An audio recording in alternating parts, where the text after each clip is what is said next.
Good morning students.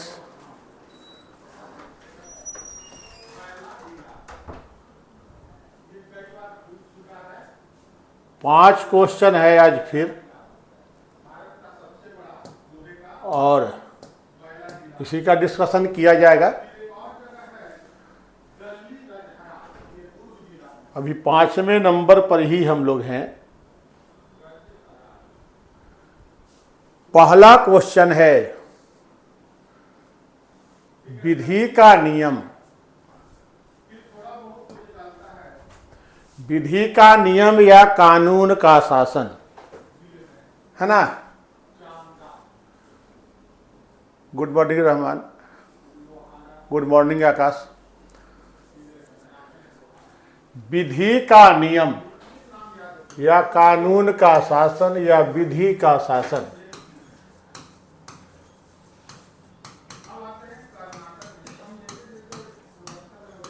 क्या मतलब होता है इसका। सभी के लिए एक कानून और सभी के लिए एक न्यायतंत्र। सभी के लिए एक न्यायतंत्र ये तो सही है, लेकिन एक कानून सही नहीं होता है। इसलिए ये तो नहीं हो पाएगा सबके लिए एक ही कानून हो, ये विधि के शासन का हिस्सा नहीं है। हालांकि न्यायतंत्र सभी के लिए एक ही होता है, ये सही है, और न्यायालय के दरवाजे सभी के लिए समान रूप से खुले भी रहते हैं। सभी के लिए एक कानून और सभी के लिए एक राज्य। राज्य यहां शब्द नहीं होगा। राज्य चाहे आर्टिकल 12 का आप रखिए, या फिर राज्य की परिभाषा जो राजनीति विज्ञान में दी जाती है उस परिभाषा को रखिए। दोनों में से किसी आधार पे राज्य कानून के शासन का हिस्सा नहीं बनेगा। यहां भी राज्य शब्द का प्रयोग है, इसलिए ये भी सही नहीं होगा, है ना। ये भी सही नहीं होगा। इसलिए उत्तर हो जाएगा सभी के लिए सभी कानून और सभी के लिए एक न्यायतंत्र। सभी कानून सभी के लिए हैं, है ना, और न्यायतंत्र एक ही होगा। इसलिए उत्तर हो जाएगा डी। इसका सही उत्तर यही होगा, सभी के लिए सभी कानून। राजकुमार गुड इवनिंग। और सभी के लिए एक न्यायतंत्र, ये इसका उत्तर होगा। दूसरा, सरकार की संसदीय व्यवस्था के विषय में कौन सा कथन सही है। सरकार की जो संसदीय व्यवस्था होती है उसके कुछ लक्षण होते हैं। जैसे कार्यपालिका का दो प्रमुख होगा, एक संवैधानिक और दूसरा वास्तविक। जैसे भारत में राष्ट्रपति प्रधानमंत्री हैं, ब्रिटेन में महारानी और वहाँ का प्रधानमंत्री या मंत्रिपरिषद है। कार्यपालिका के दो प्रमुख होते हैं। मंत्रिपरिषद संसद के प्रति उत्तरदायी होती है, भारत में लोकसभा के प्रति उत्तरदायी है। तीसरी बात, मंत्रिपरिषद का गठन संसद के सदस्यों से ही किया जाता है। और चौथी बात, विधायिका और कार्यपालिका में मेलजोल की स्थिति रहती है, सेपरेशन ऑफ पावर पूरी तरह लागू नहीं होता है। ये चार विशेषताएं होती है इसकी, है ना, चार। इसमें सबसे महत्वपूर्ण विशेषता होती है कि मंत्रिपरिषद यानी कार्यपालिका संसद यानी विधायिका के प्रति उत्तरदायी होती है। ये सबसे प्रमुख है। ऐसे जो विशेषताएं हैं चार प्रमुख रूप से कही जाती हैं। दो कार्यपालिका प्रमुख, एक संवैधानिक या औपचारिक होगा, दूसरा वास्तविक होगा। भारत में राष्ट्रपति औपचारिक प्रमुख है, मंत्रिपरिषद सहित प्रधानमंत्री वास्तविक प्रमुख होता है। दूसरा, मंत्री परिषद संसद के प्रति उत्तरदायी होती है। ये उत्तरदायी कहने का मतलब ये होता है कि मंत्री परिषद का रहना या न रहना संसद के बहुमत की इच्छा पर निर्भर करता है ना। अभिषेक ठीक से देखकर बोलिए कौन सा उत्तर होगा।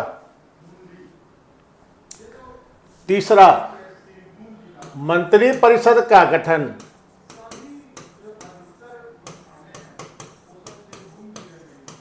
संसद सदस्य से किया जाता है।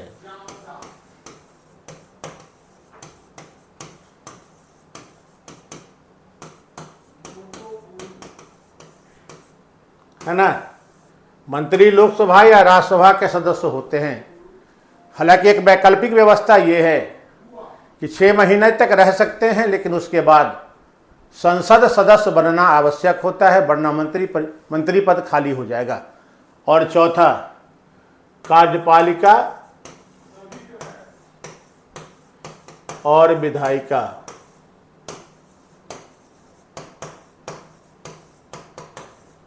में मेल जोल रहता है, पूरी तरह सेपरेशन ऑफ पावर नहीं होता है। ये 4 महत्वपूर्ण विशेषता है इसकी।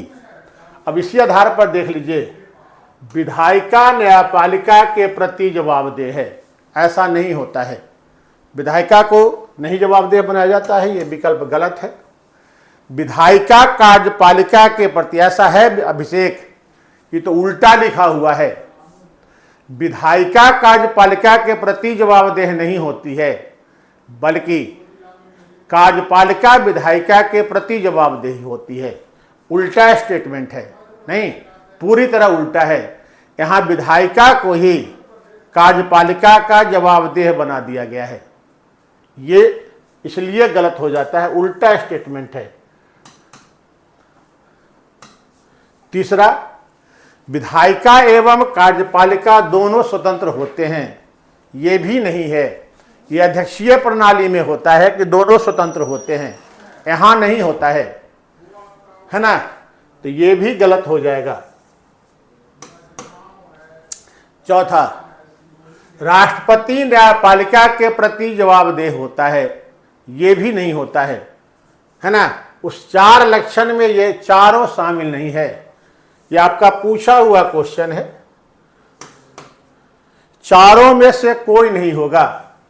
विधायिका न्यायपालिका स्वतंत्र नहीं होती है, विधायिका कार्यपालिका के प्रति उत्तरदायी नहीं होगी, विधायिका न्यायपालिका के प्रति उत्तरदायी नहीं होती है, राष्ट्रपति न्यायपालिका के प्रति जवाबदेह नहीं होता है। तो चारों में से कोई नहीं होगा, तो सही उत्तर होगा नन ऑफ दिस। ये देना चाहिए था। इसका सही उत्तर होगा कार्यपालिका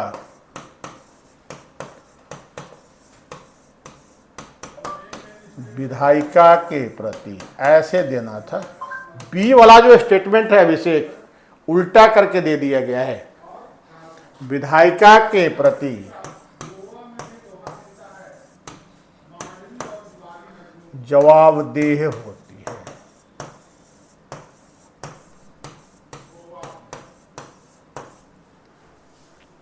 इसका सही उत्तर यही होगा, है ना। विकल्प बी उलट दिया गया था।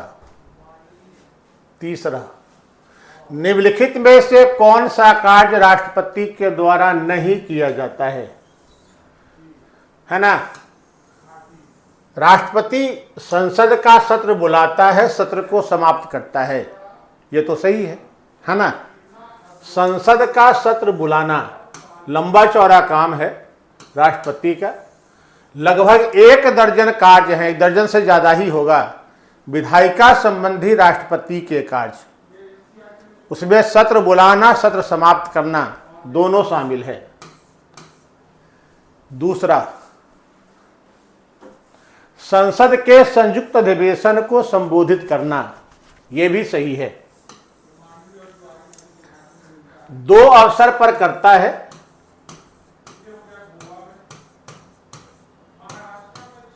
पहला, वर्ष का प्रथम अधिवेशन, प्रथम सत्र यानी बजट सत्र जो होता है उसकी शुरुआत राष्ट्रपति के अभिभाषण से ही होता है, राष्ट्रपति के संबोधन से ही होता है। और दूसरा, जब नई लोकसभा का गठन हुआ हो,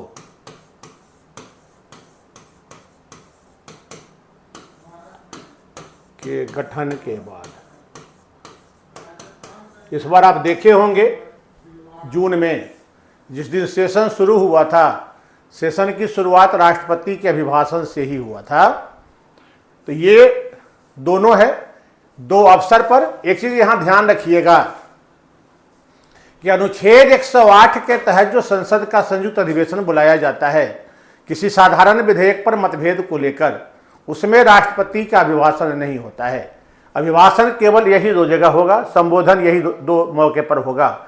वर्ष का हर साल देखिएगा जनवरी में आजकल बुलाया जाता है बजट सत्र। तो बजट सत्र की शुरुआत राष्ट्रपति के संबोधन से ही होता है, या फिर नई लोकसभा गठित होती है तब संयुक्त अधिवेशन होता है, जैसे इस बार हुआ था जून 2024 में। तीसरा, संसद को संदेश भेजना, जिस पर संसद विचार करेगी, भेजने का अधिकार है ना। राष्ट्रपति संसद को पूरा ये कहा जाता है कि राष्ट्रपति किसी विधेयक पर या अन्यथा संसद को संदेश भेज सकता है, अन्यथा यानी किसी भी मुद्दे पर भेज सकता है।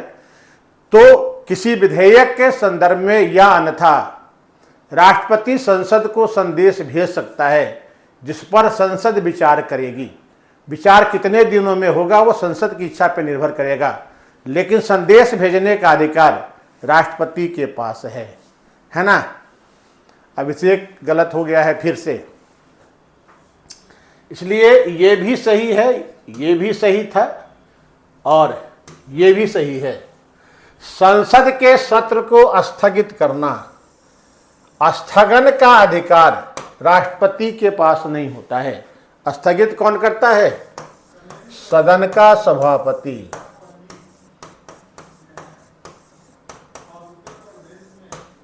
या अध्यक्ष।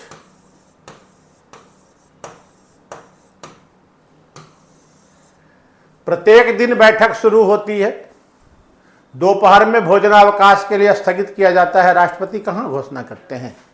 फिर शाम में कार्यवाही समाप्त होने के बाद कल 11 बजे दिन तक के लिए स्थगित ही किया जाता है। कौन करेगा? अध्यक्ष।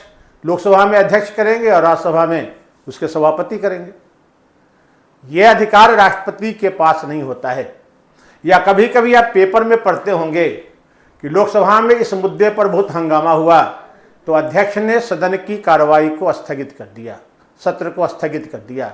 तो स्थगन सदन के अध्यक्ष या सभापति के द्वारा होता है, इसमें राष्ट्रपति नहीं होते हैं।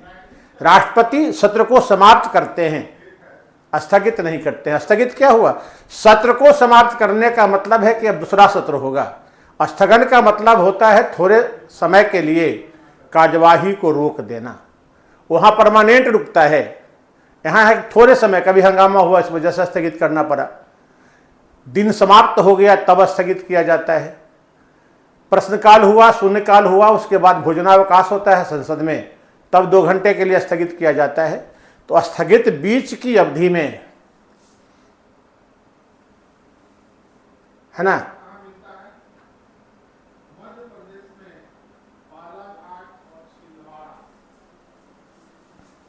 तो बीच की अवधि में जो रोक दिया जाता है वो स्थगित होता है और स्थगित सदन का सभापति या अध्यक्ष ही करेगा, है ना।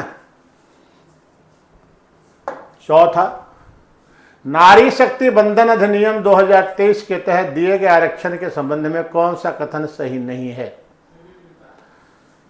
इसमें 3, 4, 5 बातें हैं।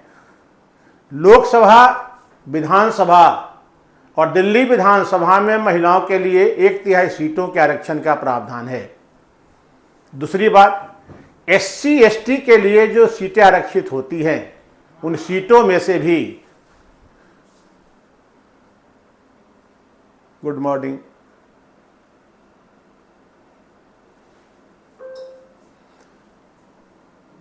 क्या होगा चौथा में? तो दूसरी बात है कि SC ST के लिए आरक्षित सीटों में से महिलाओं के लिए 1/3 सीटें आरक्षित होंगी। ये व्यवस्था 15 वर्षों के लिए लागू की गई है और 2029 से क्रियान्वित की जाएगी। इतनी बातें हैं। एक बात यह भी है कि जम्मू कश्मीर और पांडिचेरी विधानसभा में ये व्यवस्था लागू नहीं होगी, क्योंकि इससे संबंधित जो अधिनियम है, जम्मू कश्मीर पुनर्गठन अधिनियम 2019 या संघ शासित क्षेत्र अधिनियम 1963, उसमें किसी प्रकार का कोई परिवर्तन नहीं किया गया है, जबकि दिल्ली वाले अधिनियम में परिवर्तन हुआ है ना। महिला आरक्षण को शुरुआत में 15 वर्ष के लिए लागू किया गया है। इसके बाद सरकार निर्णय लेगी कि इसे आगे लागू रखा जाए या नहीं रखा जाए, यह सरकार को तय करना है। इसलिए यह सही है, 15 वर्ष के लिए ही सही होगा। चौथा का डी। आकाश,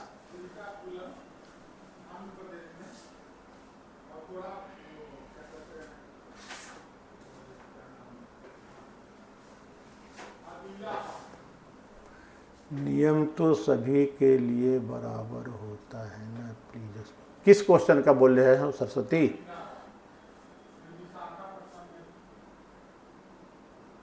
किस क्वेश्चन का है, लिख दीजिए। तो ये तो सही है, महिलाओं को ये आरक्षण क्षैतिज और ऊर्ध्वाधर दोनों रूपों में प्रदान की गई है। क्षैतिज क्या हुआ? दो बातें हैं, लोकसभा और विधानसभा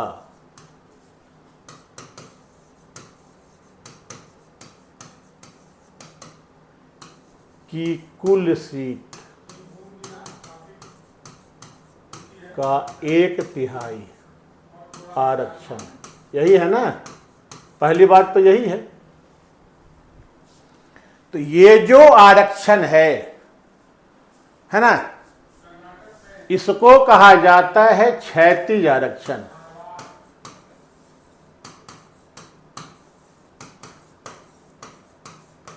ये क्षैतिज आरक्षण है। और दूसरा, SC ST के लिए आरक्षित सीट में से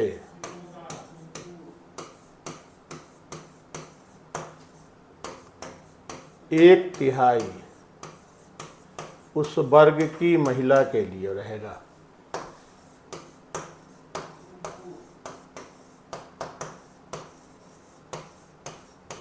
ये क्या है?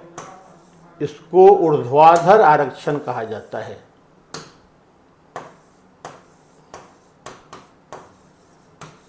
ये हॉरिजॉन्टल है, ओवर का 1/3, ये वर्टिकल है। ये वर्टिकल आरक्षण है ना। तो क्षैतिज भी दिया गया है, पूरे का 1/3, और SC ST के लिए आरक्षित सीटों में से 1/3। ओवरऑल जो 1/3 है हॉरिजॉन्टल है। SC ST में जो आरक्षण है वो वर्टिकल है। इसे आप आरक्षण में आरक्षण भी कह सकते हैं, नहीं? तो ये भी सही है, सॉरी ये सही है। महिला आरक्षण की यह व्यवस्था 19वीं लोकसभा से लागू होगी, ऐसा नहीं कहा गया है, यह गलत है। कहा गया है कि 2029 से लागू होगा। ये हम कैसे कह सकते हैं कि 2029 में 19वीं लोकसभा ही होगी?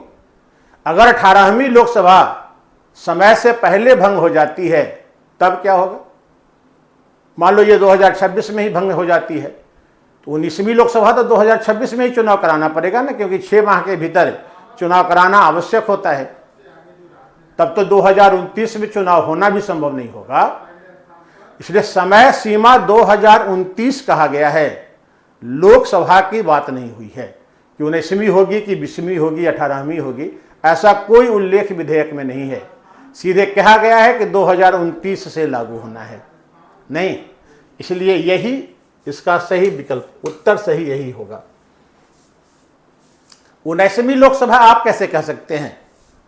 लोकसभा को समय से पहले भी भंग किया जा सकता है और भंग हुआ भी है। तो कई लोकसभाएं चौथी हुई हैं, छठी हुई हैं, 9वीं हुई है, 11वीं हुई है, 12वीं, 5 लोकसभा तो समय से पहले ही भंग हुआ है, नहीं। तो ऐसी स्थिति में ये 2029 से लागू होगा, ये प्रावधान है, न कि 19वीं लोकसभा से लागू है, ऐसा नहीं कहा गया है। यह व्यवस्था लोकसभा तथा सभी राज्यों की विधानसभा, है ना, थोड़ा लिखने में गलती हुई है। यह व्यवस्था लोकसभा एवं सभी राज्यों की विधानसभा तथा दिल्ली विधानसभा में लागू होगी, है ना। ये तो है, लेकिन पांडिचेरी और जम्मू कश्मीर विधानसभा में लागू नहीं होगी। जो संशोधन किया गया है, उस संशोधन में, जैसे 81 में संशोधन है लोकसभा के लिए, 170 में संशोधन है राज्य विधानसभा के लिए, और 239A में संशोधन है। 81A जोड़ा गया है, 170A जोड़ा गया है। इस 3 में संशोधन है, इसलिए यहीं तक इसको लागू होना है। पांडिचेरी और जम्मू कश्मीर में ये व्यवस्था लागू नहीं होगी, है ना। वहाँ के लिए संशोधन में प्रावधान किया ही नहीं गया है, इस अधिनियम में प्रावधान है ही नहीं, इसलिए ये व्यवस्था यहाँ लागू नहीं हो रही है। ठीक है। जम्मू कश्मीर, पांडिचेरी इस अधिनियम से बाहर रखा गया है। लोकसभा सभी राज्यों की विधानसभाएं और दिल्ली विधानसभा, इतने ही जगहों पर इसे लागू होना है। पांडिचेरी और जम्मू कश्मीर इससे बाहर है। 15 वर्ष के लिए सही है, क्षैतिज और ऊर्ध्वाधर दोनों है, ये भी सही है। 19वीं लोकसभा से लागू होगी, ये सही नहीं है, क्योंकि 2029 कहा गया है, लोकसभा का उल्लेख नहीं किया गया है। और लोकसभा सभी राज्यों की विधानसभाएं तथा दिल्ली विधानसभा में महिला आरक्षण 1/3 लागू होगा, लेकिन पांडिचेरी और जम्मू कश्मीर विधानसभा में लागू करने का प्रावधान नहीं किया गया है। 5वां क्वेश्चन है, यदि धन विधेयक लोकसभा द्वारा पारित नहीं किया जाता है या अस्वीकार कर दिया जाता है तो क्या स्थिति उत्पन्न होगी? क्या स्थिति उत्पन्न होगी?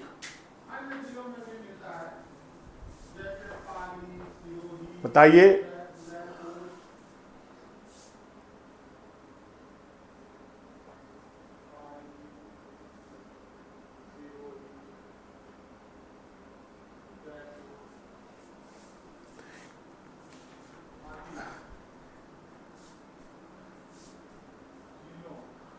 क्या होगा?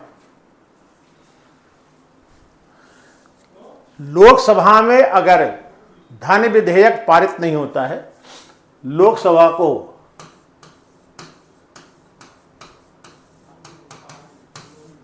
धन विधेयक साधारण बहुमत से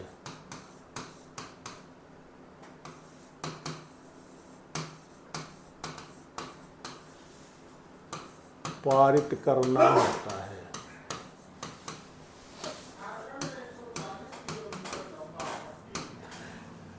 अब वित्त मंत्री के त्यागपत्र से नहीं होगा, ये गलत हो जाएगा। और धन विधेयक के पारित न होने पर लोकसभा भंग होगी, ऐसा भी नहीं कहा जा सकता है, इसलिए कि धन विधेयक गिर गया और सरकार को हटना पड़ गया, नहीं, ये दोनों में से कुछ नहीं होगा। कुल मिलाकर ये होता है कि अगर धन विधेयक लोकसभा में गिर गया तो सरकार को त्यागपत्र देना होता है।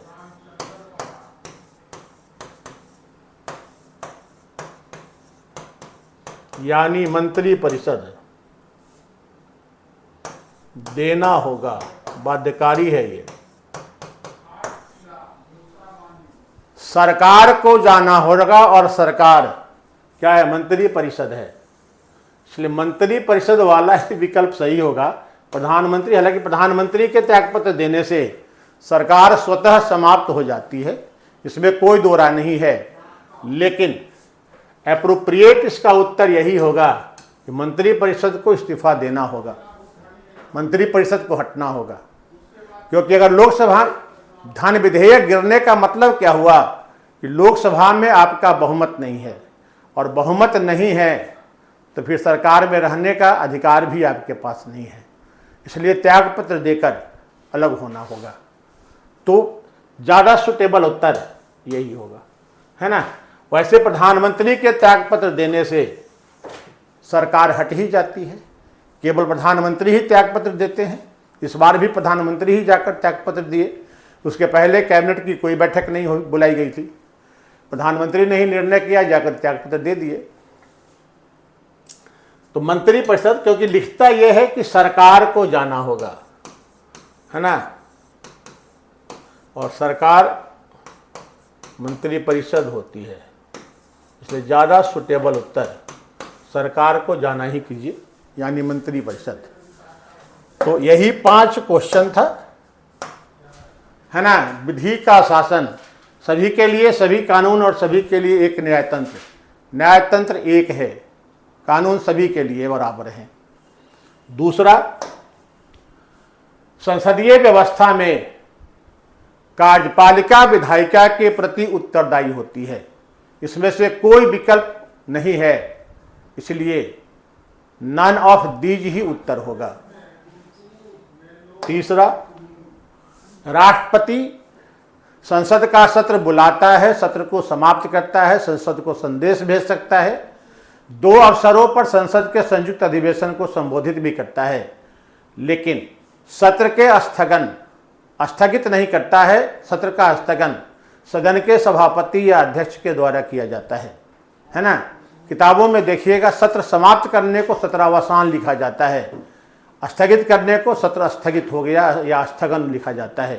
तो सत्रावसान सत्र को आहूत करता है, यानी बुलाता है, सत्र को समाप्त करता है, लेकिन सत्र को स्थगित अध्यक्ष या सभापति करते हैं। चौथा, नारी शक्ति बंधन अधिनियम यानी महिला आरक्षण 15 वर्ष के लिए शुरू की गई है, इसके शुरू किया जाएगा जब शुरू होगा तब। इसके बाद 15 वर्ष के बाद सरकार को निर्णय लेना है कि आगे क्या होगा। यह आरक्षण क्षैतिज और ऊर्ध्वाधर दोनों है, इसलिए कि ओवरऑल कुल सीट में से 1/3 सीट महिला के लिए आरक्षित होगा, फिर SC/ST सीटों में से 1/3 सीट महिला के लिए आरक्षित होगा, उस वर्ग की महिला के लिए। ये व्यवस्था 2029 से लागू होगी। लोकसभा का उल्लेख नहीं किया गया है कि 19वीं होगा कि 20वीं होगा कि 22वीं होगा, इसलिए 19वीं लोकसभा वाला विकल्प गलत हो जाता है। ये व्यवस्था लोकसभा और राज्य विधानसभाओं के साथ साथ दिल्ली विधानसभा में भी लागू होगी, लेकिन जम्मू कश्मीर एवं पांडिचेरी में लागू नहीं होगा। और अंतिम प्रश्न था कि यदि धन विधेयक लोकसभा में अस्वीकार हो जाता है या पारित नहीं हो पाता है तब क्या होगा? तो सरकार को हटना होगा, तो सरकार को जाना होता है, यानी मंत्रिपरिषद को त्यागपत्र देना होगा। ये बाध्यकारी है उनके लिए।